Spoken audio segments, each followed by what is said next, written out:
I'm a Christian, I believe in it, but I don't think it's very sensible to start trying to view every decision you take as if it were as a sort of religious rather than a political decision. I mean, yes, of course, it has an influence on my life and the values that I believe in, but I don't wear it on my sleeve. To your life, isn't it? Well, of course it is. Yes, of course it is. But I don't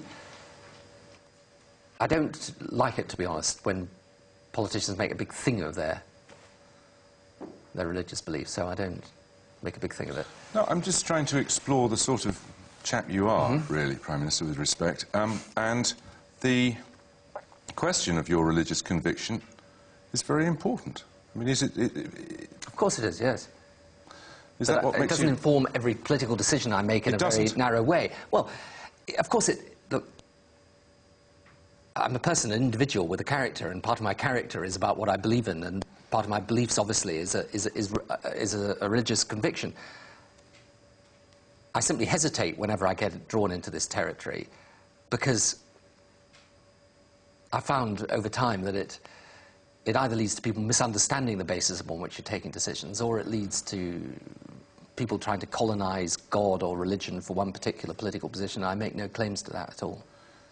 Is it your religious conviction that makes you tolerant of the idea of faith schools? No, I think there is a strong case for faith schools, because I think parents often like to have their children brought up with a certain ethos that they believe in. And I think people should remember about faith schools. We've had faith schools for years in this country. The issue is simply whether we say to the Muslim community, you can have Christian faith schools, you can have Jewish faith schools, but you can't have Muslim faith schools. Now, I don't know how I would explain that to them. You don't accept the force of Peter Haynes' point the other day, that that will be likely to encourage what he calls isolationism in the Muslim community? No, I think that it is actually better to have communities feeling that they can have faith schools, which obviously then abide by the national curriculum, than having sometimes people on a more of an ad hoc basis with particular majorities in particular schools. You'd be happy for a child of yours to be taught that it was literally true the world was made in 6 days? Well, I don't know that my children are taught that. I'm not sure that any children are. You would be happy for your child to go to a school in which that was imparted as fact? Well, I don't know that it is imparted as fact. Who imparts that as fact? Well, creationists imparted as fact. Well, I think if this is to do with the school up in the northeast, I wouldn't believe everything that's said. I think you will find that the school abides by the national curriculum and teaches its children perfectly well. And I may just say, I know there are a lot of criticism of that school. Look at the results. They're pretty good. Most parents will want their children to have the results as good as that. Is it appropriate to teach creationism in a state school? I don't believe that it does in the way that you're suggesting. And I think it's important. I mean, I don't have all the particular facts at my fingertips in relation to this individual school, but I do know that some of the allegations that were made were disputed. Is it appropriate, as a matter of principle, that creationism be taught in a state school? I'm not sure that it is. And therefore, I don't know that it's a relevant respect, question. That's not the question. Well, it is in the sense that there's no point in asking me a completely hypothetical question. I don't have any, because I don't think they're very sensible questions to answer. I think that the issue of faith schools is, to my mind, you've got to answer it in two ways. Is it right to have any faith schools at all?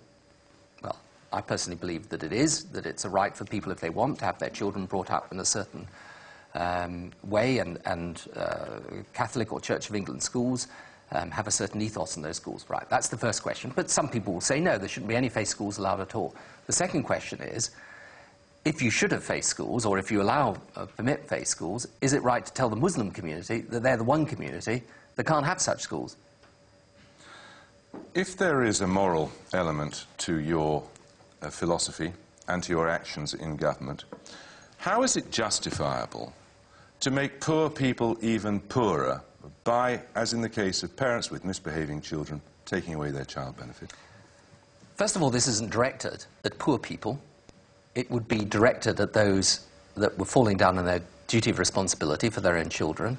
And secondly, you might as well say that a family that is of a low income should never be fined, should never have any form of its benefits withdrawn. I mean, we don't say that. Are you going to do it? We are looking at it. We're examining it very seriously, because I believe that with a government that is putting massive amount of money into helping young people off benefit and into work, huge amounts of money into programs like Sure Start and better nursery education, making a big investment in our education system, we are entitled to demand from parents some minimum responsibility back for society. And to say, if your child is engaged in persistent truanting, refusing to cooperate, and the police and the education welfare officers and the school and everyone is at their wits' end, well, I'm sorry, but we shouldn't carry on paying out benefit to you in circumstances where you're not prepared to give anything back to society. That sounds as if you're going to do it. Well, we're examining it. We've got to examine it to make sure it's practical. But as a matter of principle, I think it is right that with benefits come responsibility. What about the idea that is contained in Frank Field's bill of removing housing benefit? I support that. I support the idea that if you get people who are convicted of antisocial behaviour and who, again, have had every chance in most of these cases in behaving properly, and they refuse to do so, and they're making life hell for all their neighbours, then why should the state carry on paying out benefit to those people, subsidising their housing when they're using their housing to inflict misery on other people? And, you know, it's difficult probably for people like us to understand what it's like to live on an estate when, you know, you get one family in an area, and it's not, the vast majority of people in these areas are law-abiding, decent people, but you get one family or two or three families that make life absolute and total hell for people. And it's just, it's not right. How is making them homeless going to make them behave better? Well, you know, I'm afraid in the end, you might as well say, why is it right that you punish anyone for anything? You know, in the end, if people are given every chance to behave responsibly, you've got to protect other people who suffer the consequences of their irresponsibility. Even if that means a family becoming homeless? Well, if it means evicting them from the place that they are, and as you know, some families have been evicted with the antisocial behaviour orders. But I'm afraid, in the end, what happens is in those areas, the other families can live in a bit of peace and quiet. And, you know, I think it's... You asked me about my beliefs earlier. What I think, and I hope I have done, is in one sense return to a very old-fashioned left-wing idea and value. And that is the value of responsibility. Responsibility to other people, which is why it's so important that society takes measures to help people in poverty and lift them out of poverty, but also responsibility to society, to put something back. For it not all to be take, there's got to be some give as well. And I find, you know, I mean, just to give you an example, I mean, when you see, you know, gangs of young people, and again, the vast majority of young people behave well, incidentally, and young people are the victims of a lot of this crime. So we're not stigmatising all young people. When you see gangs of young people out of control, making life hell for local people, often elderly, vulnerable people, it's not right. I mean, I don't know how I justify that. And therefore, it's not harshness or being right-wing or Tory or any of the rest of it. It's simply saying to people, in the end, society, community, that basic thing that I do believe in strongly, community, it's a deal. It's not a one-way street. It goes both ways, the opportunity and the responsibility. When you go back to those old-fashioned values, how are they consonant with your party taking money from a pornographer? Oh, you know, these funding stories, they come, they go. These are people who own the Express newspapers. Yes. Right, well, in that case, in my view, it's perfectly acceptable for us to take a donation from them. They also own Horny Housewives, Mega Boobs, Posh Wives, Skinny and Wrigley. Do you know what these magazines are like?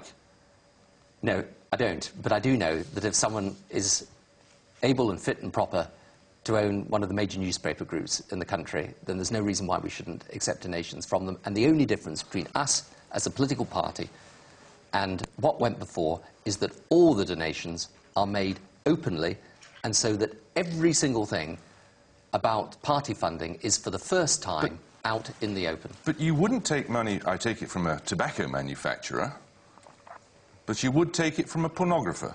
Well, I've said what I've said, and I've got nothing else to say. We dealt with it a short time ago, and the original allegation, you might remember, is that we'd pushed the... There's no dispute about the money. There's no dispute about the money, but the original allegation, as you remember, was that somehow the the takeover of this group had been cleared as a favour for this money. No, I'm not suggesting that for a moment. But people were suggesting that, and once that original allegation was shown to be complete nonsense because the decision was taken by someone else, then they move on to something else. I'm just curious to know how you reconcile taking money from a pornographer with your deeply held Christian values. Well, I've said what I've said on it. When you look at this issue, doesn't the case for some sort of state funding of political parties become more or less unanswerable? Look, if I could get shot of ever raising a single penny for the Labour Party ever again, I mean, would I not do it? Absolutely, of course David Blunkett says state funding is inevitable. Yeah, but you can't do it, Jeremy, unless there's a consensus amongst the political parties. You can't have a situation where we as a government use our majority to push it through. I mean, and I'm not sure the public would accept it either. So, I mean, look, I honestly don't know what to do about this. All I know is, when I became leader of the Labour Party, 90% of the funding and more was from trade unions. People shouted foul. We changed it, so we took money from businesses and individuals. We then came into power, and for the first time ever, we've opened up the books so that everybody knows where we get our money from. The reason half these people are targeted is because the press has a list of all the people that donate to us. We haven't the faintest idea, not merely what people, but from what country the Conservative Party got their money from in their 18 years of government.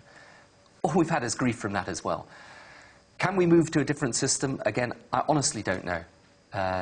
But it can only be done as part of a general debate in which people are prepared to have a mature look at how parties fund themselves, because we need political parties. I have to employ people in the Labour Party. You know, every bit of the money we get, it doesn't go into my pocket or any other Labour politician's pocket. It goes to employ staff, and democracies need political parties, and political parties can only run with money. And I don't actually want to return to a situation where we take all our money off the unions. I don't think it's healthy either. So I agree, it's a very, very difficult issue, this. I wonder sometimes when you sit here in number 10, you know, one day it's donations from a pornographer, another day it's something else. All these events pressing in on you. Do you ever think, I've had enough of this? Well, no, I don't think that, because I think, despite all the rubbish that comes in and out, there are really worthwhile things to do. So you plan to carry on and on and on, do you? No, I haven't said that. I've never said that. Well, I'm feeling we were getting to the when are you about to step down question. And if we can, again, shortcut that, I'm not saying anything about it at all. But I think what you've got to do is decide what it is you want to achieve in politics, and that's what should determine your appetite for it or not. But you plan to lead the party into the next election? I've said that I'll stand for a full term. And that would be a full term, full third term? Yeah, but I'm honestly not getting into speculating about it. Please. I'm really not getting into the issue of whether I'm a go on and on and on person or I'm about to resign tomorrow person. I'm not. I'm carrying on. I'm doing the work that I'm doing. I think we've got huge challenges still ahead. I've every bit as much appetite for the job as I've ever had. And despite, you know, the slings and arrows, it's a privilege to do it, isn't it? It's an absolute privilege, and I should never forget that. Prime Minister, thank you. Thank you. And straight after the programme, our political editor Martha Carney will be chairing a discussion on Tony Blair's interviews over the last 3 nights. She'll be joined by Michael White of The Guardian and Danny Finkelstein of The Times. You can send your questions by email or by text message. Watch the debate on our website, or if you're a digital satellite viewer, you can press the red button on your handset. Now, George Bush has spent an uncomfortable day with his people trying to explain away why he failed to pass on warnings the White House had received before September the 11th that terrorists were planning to hijack American aircraft. What happened that day has cast a shadow over just about every area of American life. Now, one of the country's best-known journalists has said that the American response to the so-called war on terrorism has created a climate of effective censorship in a land claiming to be the home of free speech. Our culture correspondent, Madeleine Holt, reports.